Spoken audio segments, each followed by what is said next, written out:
Welcome back, boys and some girls. This is called Stupid Review. In this series, what I do is I watch a whole anime, random animes from episode 1 to the end, and I review the whole series in one go. I sit down and write the script as I'm watching the episodes, so everything is going to be in chronological order. I'm going to go by episode, all the way to the end.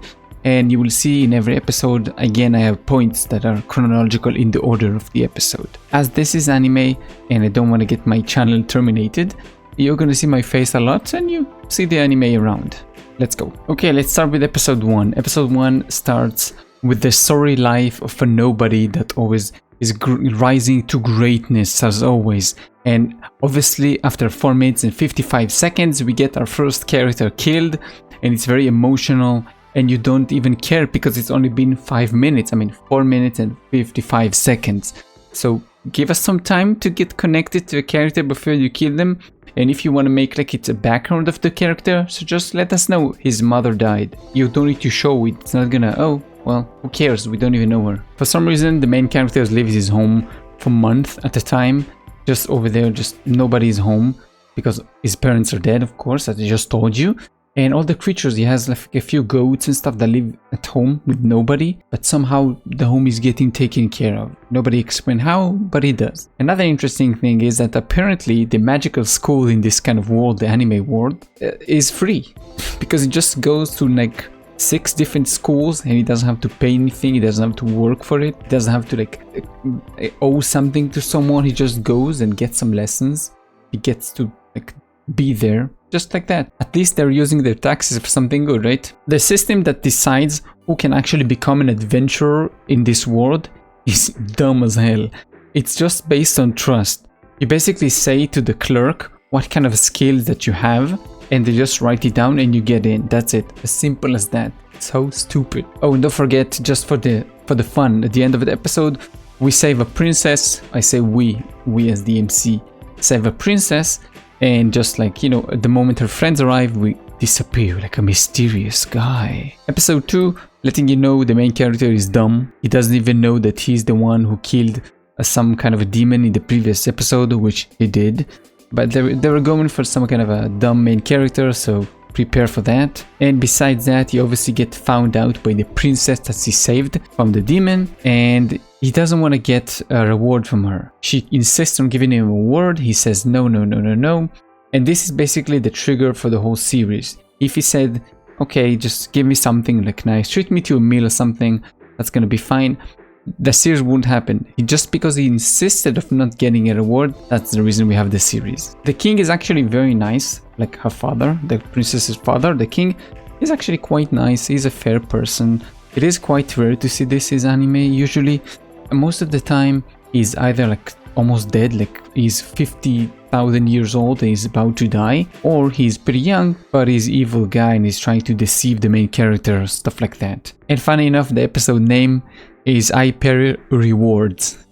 Decent name. Episode 3 is a lot of reusing scenes that we already saw before, with different voiceovers over them. We get it when you show us somebody with a surprised face, that when he fought the MC, we get it. He didn't expect the main character to be strong.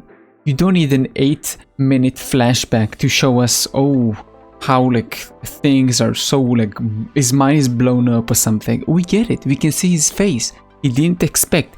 Everybody else says, oh, nobody ever avoided this kind of the captain's attack. We know he's strong. We get it. For saving the princess herself wants to be taught by the main character something. She just wants to be like his pupil, his trainee, his apprentice. But he cannot teach her anything. And he doesn't explain this to her. He clearly says stuff that are like around it or near it, but she doesn't like understand what he means, and he doesn't like drill the point. He doesn't explain it to her, and this causes a lot of misunderstanding and stuff. And funny enough, the episode name is Parry Apprenticeship, but he doesn't, because he's forced to take her on later on. Also, he doesn't get to ask at the end of the episode, how did this all happen? It happened because you didn't explain what is the most obvious thing ever. Just say, I'm just a nobody. I can't really teach you like any magic, any archery, any fighting styles. I know nothing. He doesn't do that. So don't ask, how did this happen? Okay. Episode 4, Lin, which is the princess lady. she can vouch for the main character to actually become a high rank adventurer at the guild, but of course she doesn't. She's simply here to become a fan service moving PNG, and she's not even that good at being a fan service. And once again we are shown the same scenes again with a different voiceover. This is lazy as hell. We can just read the body language of the character. We can understand between the lines. We can understand the situation around. You don't need to tell me literally every single word that every character in the series thinks. I get it. I wasn't born yesterday. I can read people. Now we get a scene of MC fighting like a giant goblin. They're trying to make like a funny joke here that he doesn't understand that it's a king goblin. He thinks it's a normal goblin. Funny. But when he fights him, the king goblin emperor goblin starts throwing like complete trees on him, and he can parries like 1, 2, 3, 4. I don't remember how many. But then the king takes like 4 at once and throw all 4 of them at him. And then MC says, "I don't know if I can parry this." After we saw him in episode 1 parrying 10,000 wooden swords, so I think he can parry 4 trees. So come on. Another dumb, maybe kind of funny point is that after fighting the king goblin, the emperor goblin, the main character asks the lady Lynn to actually finish up the goblin as painlessly as possible so he won't suffer. And what does she do? She kills him in the most painful way possible. She burns him to death. That's kind of dumb. Episode 5, I'm obviously recording this after I finished the whole series, so I know, but I will still read to you what I wrote in the script because it was so freaking obvious. The princess's brother sends her far away with the main character and like a female maid. So because something is going to happen at the capital, there's going to be some kind of attack and he doesn't want her to be there, obviously, so he sends her away. But we all know what's gonna happen, and it happened. Don't tell the future you. We know what's gonna happen. We know that something is gonna happen. They're gonna know it. They're just gonna turn around and they're gonna arrive at the very last second to save the situation. And yeah, again, it did happen. So why would you even do that? There is like some kind of a small black dragon this episode, and he's fighting MC. And he's very like patient, waiting for the main character to like talk and do some stuff and lay down on the floor and get up and look at his hand. He has time. He's not like in a rush to fight anyone. Episode 6. In this episode, we actually get a flashback for like the kid who brought the small black dragon, the one MC fought in the previous episode. We get like a flashback for him to like show how he's like a victim and how sad his life is. And he's not evil. He just like had some bad stuff done to him previously in the past. They're no bad people. They're just like people who bad things happen to them. There's no such thing as people just being evil because that's what they are. No, everybody's good. And this is not even enough. We again see the same cutscene of the main character fighting the dragon. This time we get the voiceover from the kid to explain the situation again, which was pretty obvious. What happened we saw on his face, but you know, we can fill up the episode with this, so why not do it? Oh, and by the way, we get like a moment about the whole I ate poison until I became immune to poison type of stuff. If you watch like a lot of anime or you read a lot of manga or manhwa, the Korean, the Chinese and the Japanese. Like Japanese is manga, one of them in manhwa and one of them is man with an H. Don't know which one it is. Anyway, another joke they're trying to pull off this episode is they're doing like a very dumb moment about like the MC doesn't get like the whole situation going on. It's very similar if you watch One Piece, the episode where Luffy trying to put down the zombies in the ground to sleep because he's like, oh, old man, go to sleep. And he's putting them back in the ground. It's the same thing, but the difference is it's not funny, at least to me. Maybe it will be funny for you. Episode 7, in here we get like a fight or a surprise fight that's supposed to be some kind of a challenge for the main character or like a death sentence to MC. It's like everybody is speaking about this guy, how he's so dangerous and so crazy. But from what we just saw until now, we know nothing is gonna happen. Everything is gonna be completely fine. So this fight is just like a filler. I wish I wanted to skip, but I didn't because I want to write the script. This is a stupid review after all. And of course, in this surprise fight, the main character chooses to take damage instead of using his parrying ability, because if he doesn't use his parrying ability, it's gonna force like a desperate situation. And then because he did that, now the female maid can actually come in and like advance the relationship between them to actually be more friends with the main character. And it's pretty obvious and lazy because he can just parry endlessly, but he doesn't do that. He just chooses to take some damage for the sake of the story, and it's Very stupid. And yes, just like I told you before, they're now turning around, going back to the city because they learned what happened. Episode 8, we actually get like a big evil dragon that somehow knows who the king is. It's like the calamity dragon. Ooh, scary. And he somehow knows who the king is, and he comes right up to his face, up to his face, and start charging up his beam. Like nobody does anything. People are just waiting like that. Just like that while he's charging up his beam. I will give the writers that. It is kind of a funny moment whenever like the main character slaps the dragons in the face. It is pretty funny. Now there's gonna be a fight between the dragon and the main character, but we all know that nothing is gonna happen. And it's all gonna be like a fight that good guys are gonna win after a long fight. And well, I was kind of wrong because they won after a short fight, not a long fight. It took a few seconds, but now the dragon is the main character's pet. Enjoy. Episode 9, I'm starting or continuing to see something about the Japanese culture about not punishing criminals. I don't know what it is for their crime, obviously. Just because they're doing like puppy eyes or something like that. Just absolutely nothing. This waters down every story that is supposed to be like, ooh, extreme, amazing, epic moment. But no, everything is so shallow and there's nothing in it. And yes, this series also. Every bad guy has gotten away with killing a whole bunch of people or like doing a ton of damage to the city or other people, whatever. Just nothing. This time we have a fight between the enemy kingdom and our kingdom, the current kingdom we are staying at, that they come to finish everybody off after using the dragon, after using all sorts of beasts that attack the city. Now they're coming off like themselves to finish up the city basically. And we all know there is a 0% chance that something is gonna actually happen. We all know that's gonna finish like as the good guys winning, but we'll see. I think the female maid is stupid, I have to tell you, because she's getting shot at and she's not moving, she's staying still. And it's not like, oh, it's super extra mega fast. She can move, she has time. The enemies are talking, they have time, the cannon is charging up. She can move, she simply chooses not to for some reason. I know the reason is because then MC can come and like parry the attack, and then the enemy team is here. Yes, why did you come to parry then? Of course the enemy team is here. What do you think happening? So now he actually sees that, oh, the enemy kingdom is here, and he can basically attack them. And yes, he 1v armied, he killed them all. Episode 10, we again see the whole fighting scene with the kingdom, with the main character against the kingdom.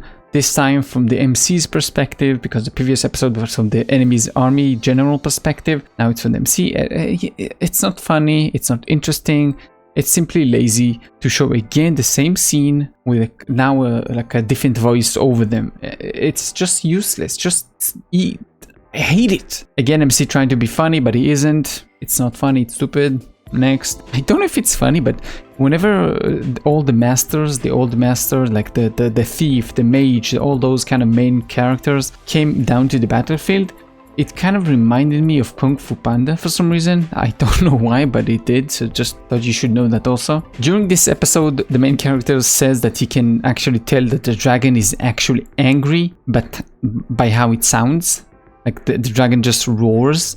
I didn't notice anything different, but apparently he did because he lived in the mountain. What? Does he have an Audible subscription? Does he actually listen to dragon roars all the time? I remember seeing all the cutscenes, the flashbacks of his childhood.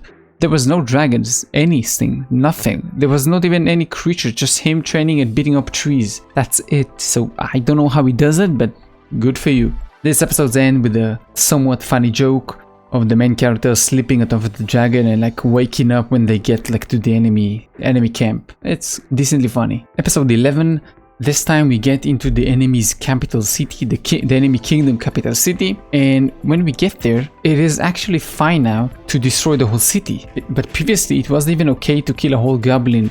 You had to like put him down nicely.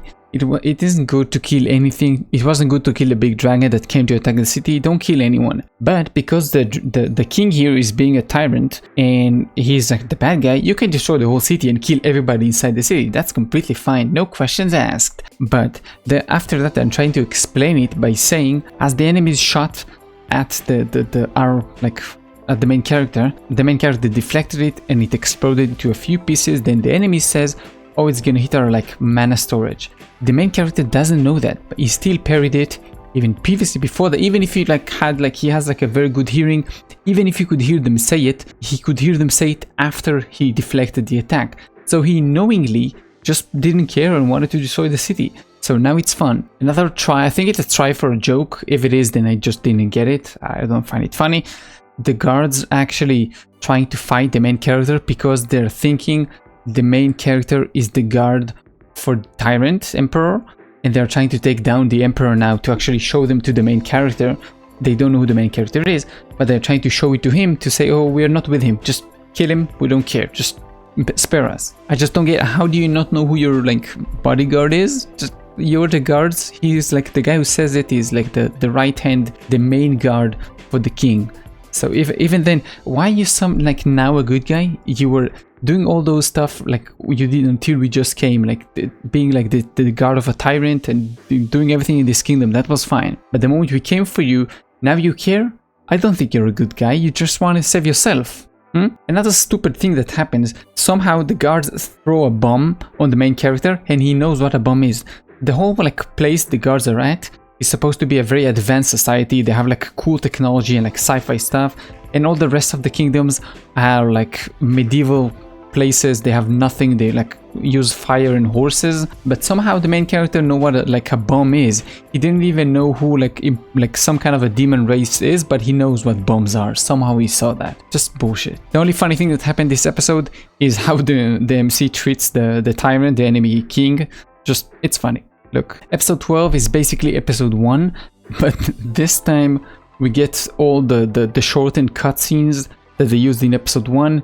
We get them a bit longer, so, you know, they don't have to use more stuff. They simply created episode 12, and then they cut it into shorter parts and made it in episode 1. That's it. That's all we get in episode 12, and obviously we get like the whole like, oh, happy ever after, and the little like teasing that, oh, now this kingdom might be the next one. Like, come on. But that's pretty much it for the series. I mean, I don't know what about you, like, you listen to it now. I didn't really feel like we did a whole lot of stuff, but a whole lot of nothing at the same time. Just nothing happened, but a ton of stuff happened. That at least was my feeling watching this. I don't know how it translated to you. Let's do a summary. I really didn't expect much from this generic looking series, but god damn, the laziness of this one. Just, I think, every plot point besides the only plot point I said it's gonna be a longer fight, but then it was a shorter fight. I think that's the only one that I got it wrong, kind of. Most of the jokes are not funny. They are trying very hard to become like the dumb main character kind of series, but it doesn't work because the story is crappy. The main character himself, like how he acts, is decent, he's okay. He's not that interesting, but he's okay, he's fine. It's the same story again and again and again. Give me something different, like a tiny bit. I didn't expect like total originality, but my god. I came here for like comfort food, and I didn't even find that. Nearly every episode opened up with like a flashback to whatever we found, like the last thing we saw the last episode, like some kind of a character, or even the dragon, something that happened like at the last seconds of the previous episode. We like saw a flashback of like 6-8 minutes of whatever this was. And to add even more to that, after we finished the flashback, we saw like a fighting scene or like some kind of a scene, and after that we saw the whole scene again, but with a different voiceover to it. It's like just filler and filler. Just fill the episode with more crap so you get more runtime. Oh, and by the way, the flashback I just told you about added nothing to the character, like absolutely nothing. It's like the same thing. Okay, let me tell you that. Okay, let's say you're watching me right now. Fine, you look at me as I am right now, wearing this black shirt. Now imagine I show you an 8-minute flashback of me going to the store and buying up this black shirt. That's it.